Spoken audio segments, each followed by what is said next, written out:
água, telefone, aluguel, o meu plano de saúde já se foi pro governador.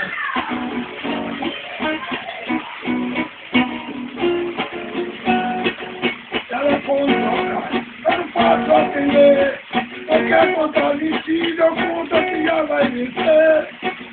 E daí que eu não tô, o que pode acontecer? Se eu não pagar, o meu não vai pro SPC. A minha comida é mochila com angu, vai botar um dinheirinho pra mim dar um passeio no sul.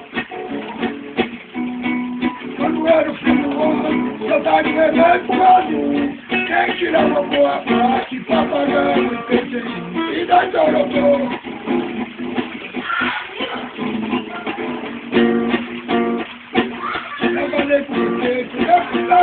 Vereador, pra você mulher, eu vou falar com o senador.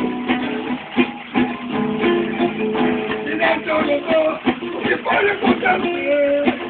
Se eu não pagar, o meu não vai me. Mas aí essa